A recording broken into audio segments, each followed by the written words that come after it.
जिले के प्रभारी मंत्री तथा पंचायत एवं ग्रामीण विकास और श्रम मंत्री प्रहलाद पटेल के मुख्य आतिथ्य में पंच सरपंचों सम्मेलन का आयोजन किया गया। कृष्णा राज कपूर ऑडिटोरियम में आयोजित सम्मेलन में प्रभारी मंत्री ने कहा कि राष्ट्रपिता महात्मा गांधी ने ग्राम पंचायतों को आर्थिक रूप से आत्मनिर्भर बनाकर पंच परमेश्वर की कल्पना की थी। राष्ट्रपिता की परिकल्पना में पंचायतों का कर्तव्य महत्वपूर्ण था। पंचायत राज अधिनियम के कर्तव्यों के स्थान पर ग्राम पंचायतों के अधिकारों को बल दिया गया। पंचायत पदाधिकारी अपने अधिकारों के साथ कर्तव्यों पर भी ध्यान दें। पंचायत पदाधिकारियों से मैं लगातार संवाद कर रहा हूं। ग्राम पंचायत की वास्तविकताओं का मुझे पूरा एहसास है। प्रभारी मंत्री ने कहा कि पंचायतों को सशक्त करने के लिए सरकार लगातार प्रयास कर रही है। सरपंचों की 15 लाख रुपए की सीमा को बढ़ाकर 25 लाख रुपए कर दिया गया है। 15वें वित्त आयोग में हर पंचायत को पर्याप्त राशि दी जा रही है। राज्य वित्त आयोग से ग्राम पंचायतों को 1400 करोड़ रुपए दिए गए हैं। इस वर्ष मुख्यमंत्री ने इसे बढ़ाकर 6000 करोड़ रुपए कर दिया है। पंचायतों में अब राशि की कोई कमी नहीं है। हम जिस तरह अपने परिवार का वित्तीय प्रबंधन करते हैं उसी तरह ग्राम पंचायत का भी वित्तीय प्रबंधन करना होगा। ग्रामीण विकास से जुड़े अधिकारी पंचायतों के विकास की मंशा से कार्य कर रहे हैं। इनमें यदि कोई लापरवाही बरतेगा तो उस पर कड़ी कार्रवाई की जाएगी। मैं इस बात की बड़ी प्रसन्नता है कि लंबे समय के बाद इस प्रकार का पंच सरपंच सम्मेलन यहाँ पर आयोजित हो रहा है। और देखिए, यदि हमें मध्य प्रदेश को विकसित बनाना है तो हमें रीवा और विंध्य क्षेत्र को विकसित बनाना पड़ेगा। और रीवा और विंध्य क्षेत्र को विकसित बनाना है तो इस क्षेत्र में आने वाले एक एक पंचायत को विकसित बनाना पड़ेगा। और पंचायतों को विकसित बनाने के लिए ऐसा लंबे समय के बाद, लंबे वर्षों के बाद ऐसा मौका आया है जब हमारे पास ग्रामीण विकास के लिए भी, पेयजल के लिए भी, स्वच्छता के लिए भी, कच्चे मकानों को पक्के मकान में बदलने के लिए भी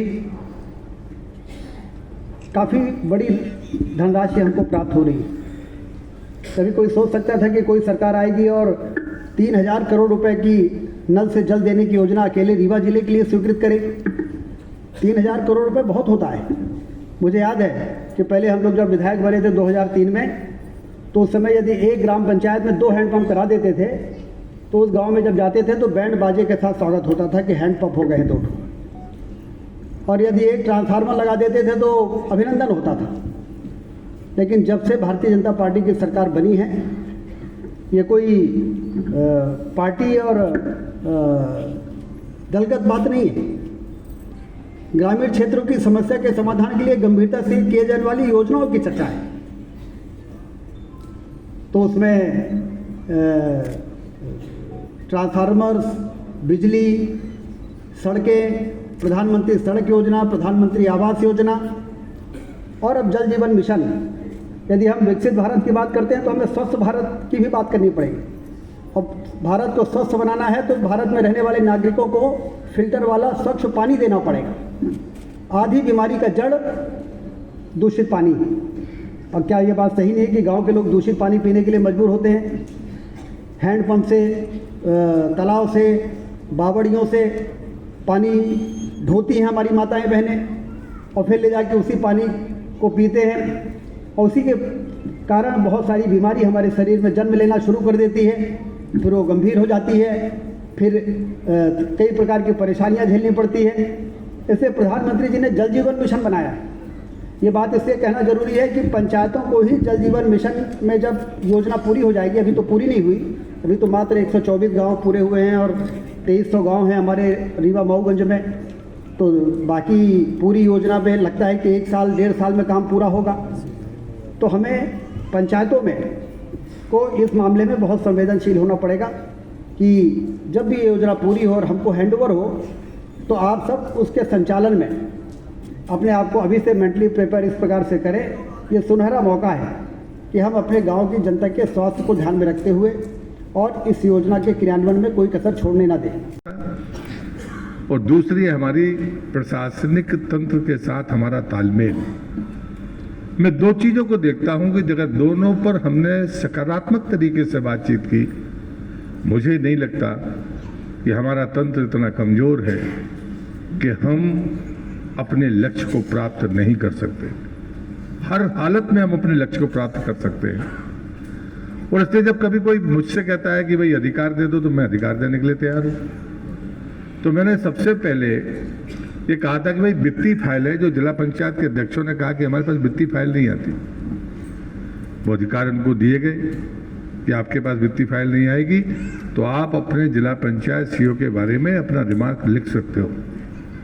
उन्हें दूसरी बात कही हमसे कि हम एजेंडा जो बनाते हैं उस एजेंडा को वो बदल देते हैं। तो मैंने उसमें दूसरा प्रावधान डाला है कि अगर एजेंडा के बारे में आपकी राय अगर एडवर्स है तो आप उसको लिखिए। तीसरा है व्यक्तिगत संबंध कैसे हैं, जिला पंचायत सीईओ हो, जनपद सीईओ हो, उनके अध्यक्ष हो, उनके साथ संवाद कैसा है। और चौथी बात आती है कि प्रवास होता है कि नहीं होता। जब आप क्षेत्र में जाएंगे तो फिर आपको वो समस्याएं वहीं पर समाधान करने का सामर्थ्य आपके पास में, और इस आधार पर हमने जिला पंचायत अध्यक्ष हो या जनपद अध्यक्ष हो उसको अधिकार देने का फैसला किया। अब दूसरी बात आती है कि हमारी सबसे छोटी इकाई सरपंच है।